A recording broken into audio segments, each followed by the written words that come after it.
All right, good morning, Warhawks. This is Colonel Wilson again with episode 34 of Freeform Friday.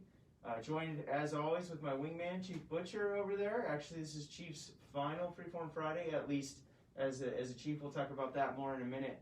But we have some special guests here, obviously, with us from the 37 Training Wing Safety Office, Mr. Ken Luthi, who is the Chief of Safety here for the 37 Training Wing. And then we also have Master Sergeant Brad Brown, who is our superintendent of our safety office as well. So gentlemen, it's good to have you here. Thank you, sir. Thank you, sir. So it's interesting that we have the safety office. Obviously, we're going to talk a little bit about safety, but before we do that, I thought you might tell us a little bit about yourselves. Mr. Luthi, you've been around here for a bit. You want to introduce yourself to the crowd? I know most of the wing, I'd say pretty much all the wing knows who you are, but would you just tell us a little bit about yourself, where you're from? Absolutely, yes, sir. I'm originally from the Midwest, Lawrence, Kansas, home of the Kansas Jayhawks, so pretty proud of them. I'm also a Texan, so I've been in Texas for a great deal of time, and this is my home. So came in the Air Force back in '90, so did some great service as a defender at the time. I was a security policeman, and you know, it was some great duty. I had the opportunity to retrain into safety back in '95, so I've been doing this a bit, and I love it, right? There's a reason why I'm back here, to be honest with you. So about myself is really about coming back and serving where I've come to love and know what's really important. So that's who I am. It's funny, our wing, you know, there's a lot. We're a very diverse wing when it comes to different backgrounds and AFSCs and things like that. But it seems like MTIs and defenders always come back to the 37 training wing. MTIs and defenders. That's what I've noticed anyway. So, but that's to our good fortune. For sure. Sergeant Brown, how about you? So going off that whole defender thing, I'm prior Security Forces Combat Arms, so about 13 years in that career field. All right. I can hold the line pretty good. From that, I retrained safety. I got about 5 years in safety with a little bit of additional duty in the shirt realm for about 4 years. Coming down here, proud to be down here. Glad to come back where I all started. How long have you been in the wing now? I've been in the wing for a solid 89 days right now. 89. The fact that you knew that is shocking. So, any family? Yeah. To talk about? Yeah. My wife is a teacher. She's an awesome teacher, and man, you talk about a great airman. She'd be so much better than me, to be honest with you. She's a great wingman, though. She is a great wingman. She keeps it straight for sure. You know, I don't know. I don't know if I can handle it, right? But I tell you, just a wonderful lady, and we have 3 children. I have a daughter that's also a teacher, imagine that, and then 2 young, 10 and 7, and yeah, what do you say? They're awesome, right? But they're also little pains, and that's okay too. But that's the household. I got some animals that are, but you know, other than that, God, well, that's a lot. Other than that, that's a lot. How about you, Sergeant Brown? So I'm married, I'm mill to mill. My wife is medical admin, she's a 4AO by trade. She's working downtown, staying up the medical markets right now with DHA. She's kind of in a one-off job out there. We got 3 kids. I got 3 dogs, 2 French bulldogs, English bulldog. They're the laziest things ever. Sleep about 20 hours a day, but other than that, 3 kids, 3 dogs keep us busy. Oh, I'm sure they do. Well, I appreciate you both being on with us today. It's always nice to have fresh faces here. I know. So we're talking about safety. That's that's the focus on today. The weather's starting to warm up, although you wouldn't know it outside. It's a little bit balmy today, but a little overcast. But the weather is starting to warm up, and that's some concern because, as we've said on here before, we got a very tactile mission. Our mission isn't one that we can telework typically from. It's not something that we can do from home. It requires physical contact, and it's a hands-on sport. So you guys had some safety messages, and so what are some of our prevalent safety concerns? Either one of you. Okay. So I'm gonna go with heat injuries, right? It feels sometimes like we're 50 miles away from the sun, and it's blistering hot. You wouldn't know that today, but certainly that is a big deal for us. If you look back in the history of Lackland Air Force Base and just BMT alone, we've lost 17 airmen. 17 airmen over 30 whatever years is a lot. And when you think about what was the why did those things happen, heat was a big player into how they came about, right? Now these individuals typically had pre-existing conditions that just didn't work out. I would say that is our biggest concern. Absolutely. Traffic, our drive obviously is just huge, and that's an Air Force thing that we lose more airmen in that than well, right up there with suicide. Well, how about this? Like, right now, you know, for the last year, everybody's been really worried about COVID for good reason. It is a significant public health concern. But I think what I'm hearing you say, and I think what we've seen is, statistically speaking, the threats and the risks to our airmen and our trainees is much higher for things outside of COVID than it is with COVID. Whether it's traffic, whether it's accidents on the road, whether it's heat related, those types of things, statistically speaking, are a bigger concern. Not that we're not concerned about all of it, right? Yes, sir. Yeah. And much of like he said, with that, as we come out of this COVID, we start to become more active and things open up. People are become more active, and as the heat index increases, we tend to have overexertion, things like that. Especially here in the training environment, all our trainees that come down here generally come from different parts of the world, like the Alaska, Maine, Iowa, colder climates that may not be typically adjusted. Yeah. So as a safety office, we established a training plan to help the instructors and tech school instructors to watch and gauge conditions and symptoms when temperatures rise. Yeah, I mean, good point, right? So across the Air Force, for the most part, our PT standards have been laxed to the extent that we are not required to take PT tests as permanent party, at least until 1 July, right? But that same requirement does not apply to our trainees. They do have to prepare, they do have to run. But so as you would normally be back home getting ready to come to basic military training, you may not have the same opportunities to train and be physically fit, and then you get into a training environment here, and that expectation of physical fitness goes up, the demand on your body goes up, so you're more prone, you're more susceptible to those types of injuries because you weren't able to stay physically fit back home because of COVID and different things like that. So I would say, I mean, that makes perfect sense to me that we're a heightened sense of alert when it comes to those types of things, especially right now when people have been more sedentary for longer periods of time, and then they're coming into a training environment where those standards have not been relaxed particularly that much. I would add, sir, that one of the biggest things, like coming back to this environment, I can look to the right and left, and I know I'm dealing with professionals, right? So one of the key to be professional is to never sit idle, right? We strive for better. This wing has been exceptional for a long time in this regard to thermal injuries. Like, we do a good job, but we got to make sure that we continue to be that professional. Get out there, get that refresher training, get that, increase your knowledge on signs and symptoms, right? That's the first. So like, signs and symptoms is a big deal. Trying to identify that trainee that may have some oddness about them is really critical. And then as the individual, oh my goodness, you've got to treat yourself right. Hydration, obviously. And it's not right now, it's the stuff that we did yesterday. So your nutrition values are really important. So make sure you're getting that in there as an individual. Hydrate, right? You can overhydrate too, by the way. So that's actually been a bad outcome. Who knew, right? I would say that our medical folks, if you're not aware of some of the history and the medical, it's really astounding. And just some big brains that helped us move this along. Very innovative. The ice bath is something else, and that's a whole day's talk right there. Our IDMTs, who we featured last week, our med techs and our IDMTs. So, yeah, great point. Yes, great sir. point. Anything? Go ahead, Chief. Say, one thing too. I mean, we talked about this a little bit a few weeks back when the Air Force, we pushed at least for the permanent party across the entire Air Force, we pushed back the PT test date, right? And 1 July, folks will start testing again. We have this matrix of when you're due based on the last time you tested and how you scored. But one of the things, as I perused that article, there was definitely some guidance in there for unit PT activities and that kind of thing. That's in just to this point that Sergeant Brown, Mr. Luthi mentioned that, man, you got to ease back into it. You got to stay hydrated, your nutrition and things. Because I think throughout the force, maybe folks weren't as active as we traditionally are. So, man, please don't wait till 1 July. If you're a permanent party member watching, don't wait till 1 July to start, getting out there, getting your jogs in. And especially in the San Antonio region for the Warhawks, I mean, it's starting to get sticky out there already. So that's the concern, right? Yeah. We have the expectation of fitness that's going up, and it's going up about the same time as the heat conditions are rising. So people have to, our airmen have to start getting out there and start doing a little bit of something as it starts to warm up and get your body acclimated to those types of things. So good stuff. Any other concerns? So our wing is kind of interesting, our safety office, because your traditional safety office, what I think of is you're going to have your flight safety, your occupational safety, and you're going to have your weapons safety, Yes, right? Those are kind of your three big areas.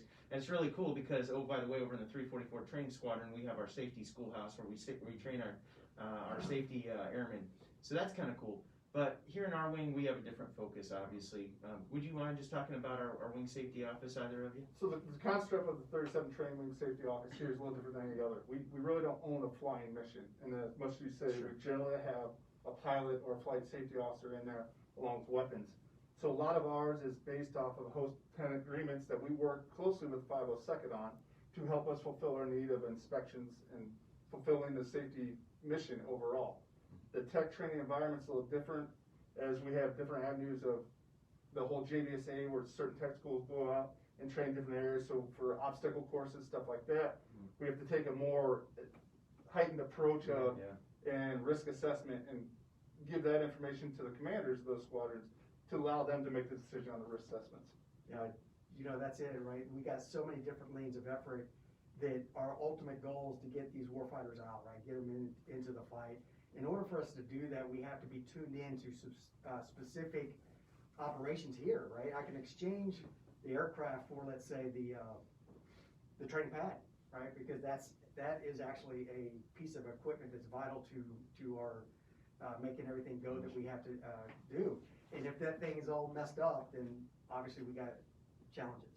And so those are the things that we're really focused in on, infrastructure as well as like all the things that go with this platform is immense, to be honest with you, sir. It's like, we can get after a lot, but we got to narrow it down to things that are really impactful and what brings our folks I think the last count we have 10 to 12,000 different forms of trainees here at any one point in time.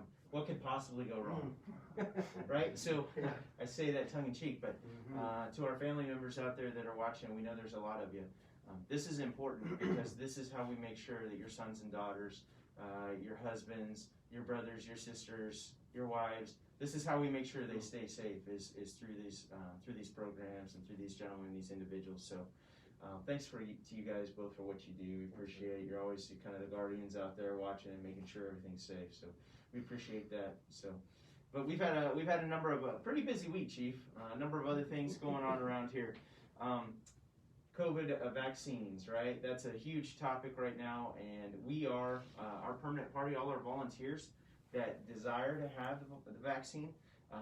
We're getting down to the bottom of that list finally, and not finally, just that's just been the process. It just takes a while to get everybody vaccinated. So that's great. Our permanent party, to include our military, our civilians, again, those that are volunteers. But now we're starting to look at our dependent population, which we call Tier 2. If you look at the priority schema, our Tier 2 folks, which are our folks at home, our children, our dependents, children above the age of 16, of course. Our dependents, our spouses, they now qualify for it over at Wolford Hall. So we just want to mention this morning that if you're in need of a COVID vaccine and you're a volunteer and you want to get it, you just have to go through TRICARE, go to or the scheduling line over at Wolford Hall, and you'll be able to call over there and schedule yourself for your vaccine, or at least the first or second, wherever you're at in the series. Again, if the off-base availability has been made available to you, go ahead and use those sources too. However you can get the vaccine, if you're a volunteer, go ahead and do that. But they are offering it over at Wolford Hall now to our dependent family members is the big deal. So whether you schedule online, through TRICARE, through the online appointment line for Wolford Hall specifically, that's available to you now. So that's great. That's great. I know a lot of family members, we get asked a lot on, when are dependents going to have access to it? And the answer is they've started that process now, so they should. Also wanted to mention our spring carnival, right? That's coming up. The American Psychiatric Association released a report not too long ago that said, hey, mental health across our country because of the COVID pandemic is this pretty significant concern right now. And people's morale is a little bit low. Children at home that are doing education through virtual means, there's some concern there. So we are on the 1st of May. We're going to have, for the first time in a little while, we're going to have our first event, to get our dependents and our members back together. It's a spring carnival on the 1st of May, and that'll be over at our PRC, just like our Halloween event was, our Kingston Reception Center, where we can create a safe environment with public health concerns all addressed and have our booths spread out. But we've got a ton of interest in booths. We've got a large number of our organizations in our wing that are participating, so we're looking forward to it and looking forward to doing it in a safe way. So we'll advertise that again as we get up to it, but that's been put out there, I think, on most of our social media platforms. We'd love to have families come out and support that and be a part of that event. Again, we'll do it in a safe way. It's 100% voluntary for anybody, including our members, but it's something we're really looking forward to, and making sure everybody stays safe, right? Absolutely. We had a big graduation this week, Chief. IAAFA, you want to talk a little bit about that and what we did? Yeah, after graduation, that was so much fun. And yes, we and getting out of the pandemic, right? You know, it's like we're starting to slowly creep out and do things that are part of our traditions and our heritage as military fighting force. But yes, it was such a great honor. Thank you to Colonel Jimenez and Chief Aguilar and their team for putting on a wonderful event and honoring. I think it was 56 international students that graduated, both enlisted as well as officer PME courses, professional military education, as well as tech training courses that really span from defenders as well as aircraft maintenance and a few others in there that I'm missing. But they put on an outstanding event, safe, right? And you know, thinking about COVID, pandemic protocols, and those kind of things. But totally, we talk about partner nation building capacity in this wing. That was huge, and yeah, thank you for the invite, putting on a great event. Yeah, it was the first one we've been able to do in about a year, and we're starting small, kind of do the crawl, walk, run. We had, like Chief said, 56 I think graduates. A normal IAAFA class, which that was Alpha cycle. We're getting ready to move into Bravo cycle, the second one. It's going to be a little bit larger. Typically our classes are a bit larger than that, but because of COVID and trying to build back up to it. But it was great. I wanted to highlight Master Sergeant Alonzo, who defender over in IAAFA. His team won a whole bunch of awards. He was pretty psyched up on Wednesday night, and he's been featured here on Freeform Friday before, so people might remember him. So that was pretty cool. We also had Brigadier General Rodriguez, who is from Colombian, 1-star. We had the opportunity to spend time with him. He spent a couple days with us over in IAAFA, taking tours and learning more about our schoolhouse. He is currently the acting Southcom, Combatant Commander Southcom J79, as a Colombian 1-star who was our keynote speaker over at the IAAFA graduation. That was a really great event. Thanks to General Rodriguez for coming in and being a part of that, and so we enjoyed it. And thanks to IAAFA, they had a busy week, man. Those guys they deserve a little break on a Friday, I think, hopefully. Yeah. So as they get ready for the next round of students that are going to be coming in next week, I think, right? Yes, sir.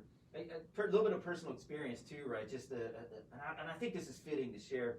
Man, so mess dress affair. Yeah, right? yeah. We got totally gussied up.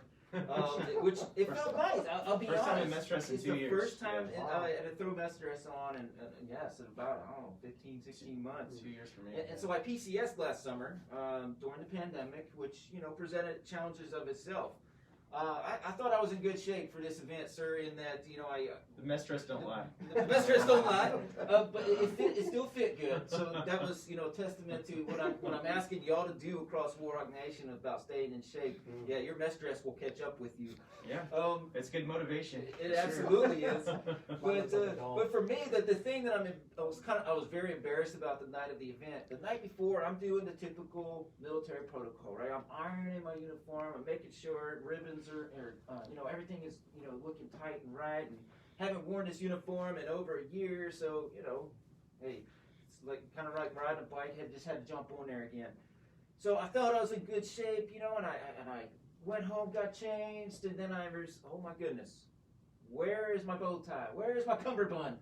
Where's the little silver grommet things, and so all that kind of stuff. I felt, just scrambling, and because of PCS during the pandemic, I don't know where it got lost. But I will tell you, I think that is just symbolic of some of the things we're going to experience as we come out of the pandemic. But look, man, breathe through your eyelids, teammates. It's going to be all right. Lean on each other, right? We're going to make some mistakes here and there. For me, I was still able to make that event, have fun and everything, but I leaned on a fellow chief. Yeah, I was gonna say, because your cummerbund and your bow tie was in Chief Popovic's closet. There That's you where go. it was. Like, how does that happen? But shout out to Chief Popovich if you're watching, man. Thanks, Todd. Special Good looking out, warfare. partner. Special warfare. Yeah. So, That's good. Yeah, no doubt. We all had a little concern. So, but it is good. We get to do things like that. We don't think about that. Hey, man, it's been a while since we got to put on service dress and the mess dress, and it's good because we're starting to get back to a little bit more normalcy than we did have, and I think that's a healthy thing for everybody. So. That's great. Hey, we had a big win in our wing, AETC award that came out last week, I think, or a couple weeks ago. Dr. Boyer from the 332nd Training Squadron over in our DLI was awarded the Air Education Training Command 2021 Big Blacks in Government Award for a civilian employee. So congratulations, Dr. Boyer. We had him, and we featured him at our morning staff meeting on Wednesday with all the command teams from across the wing, and he was pretty psyched. You could tell how excited he was about winning that. And so, again, DLI's done a lot of that this year, Chief. You're getting ready to go back over to DLI. You're going back to a whole bunch, I think. So, congratulations to the DLI team. Congratulations to Dr. Boyer, and we'll talk more about the Chief here in a second. So, along those lines, we do have some pretty big changes coming up. Actually, beginning today. We'd mentioned this on Freeform Friday before, but Colonel Bear Newsom, the commander of the 737 Training Group, our BMT, is retiring. He's retiring next Friday, but today is his last day officially as commander. He'll relinquish the reins today to Colonel Megan Schaefer, who's our vice wing commander, who's been featured here a number of times on Freeform Friday. And so Colonel Schaefer will go over there for a couple months until Colonel Jeff Pixley, who's inbound from U.S. North Command in Alaska, U.S. Northern Command in Alaska. He'll be here in June, and we'll have a nice ceremony for him. But next Friday, Colonel Newsom's retirement will take place, and that we're again looking forward to that. 39 years service, very befitting to send him off in style for sure. And then we have Colonel Jose Jimenez. We mentioned IAAFA. We talked about IAAFA for a little bit. Colonel Jimenez is the commandant of our IAAFA, Inter-American Air Forces Academy. And he's going to come over here, and he's going to be the vice. He's going to fill in for Colonel Schaefer for 2 months. So glad to have Colonel Jimenez on board as well. So I imagine he'll be appearing on Freeform Friday here before too long. Who knows? Command Chief, our new Command Chief, Mike Morgan. He starts his first day officially is on Monday. He's been in this week, kind of in and out, trying to get his house set up, trying to get squared away for his family's transition. We're looking forward to having Chief Morgan. He'll join me next week on Freeform Friday. We'll introduce him, talk a little bit about him. But we had a nice going away for Chief Butcher, although he's staying in our wing. He's just going back over to DLI, so he's not too far away. It's been great to have you as a wingman for the last 4 months. I appreciate it. The first Freeform Friday we had was Chief Butcher and I. His hands were a little bit like this, a little bit white knuckling going on. But you can see over time how you can see over time how he's relaxed and now fits right into the mold. And so, Chief, I appreciate we've got a couple TDYs and just having you here every day. You've had great counsel, and you've done a great job with the first sergeants. You've done a great job with the other chiefs. We're blessed with some amazing superintendents across this wing. We got a lot of stability this summer. We're rotating in and out some commanders from the command teams, but we got some superintendent stability too.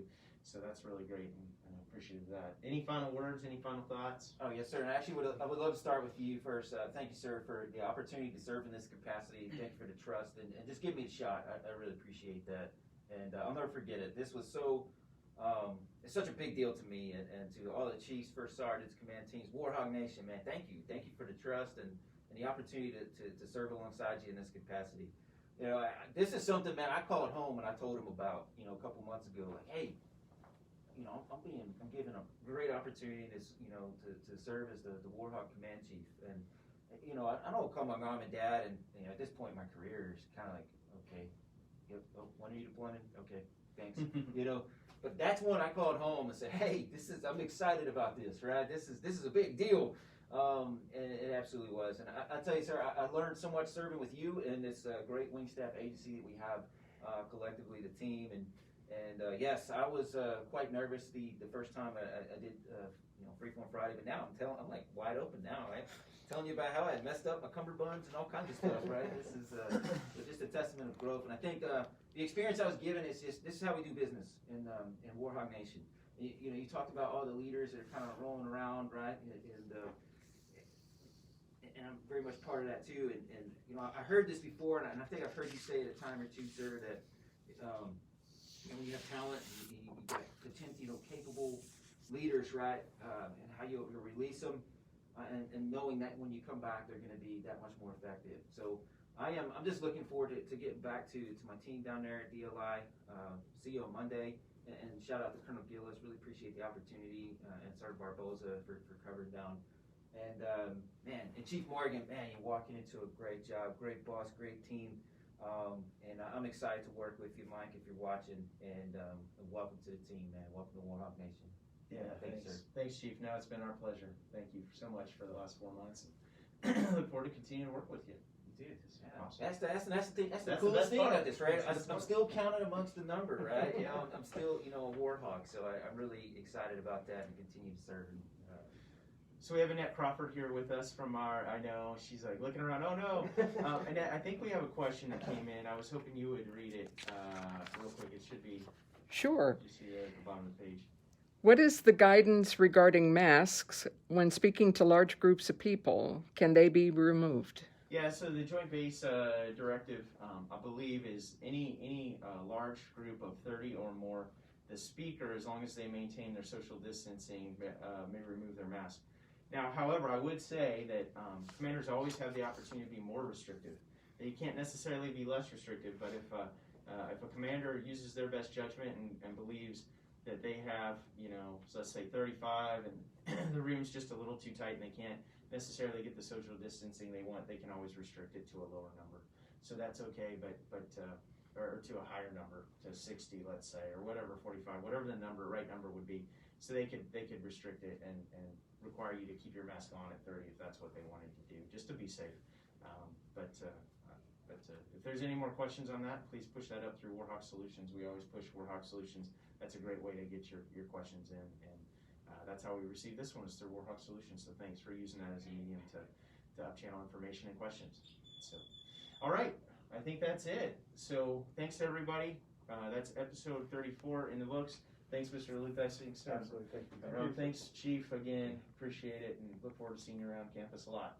All right, with that, we are out. Warhawks train to win.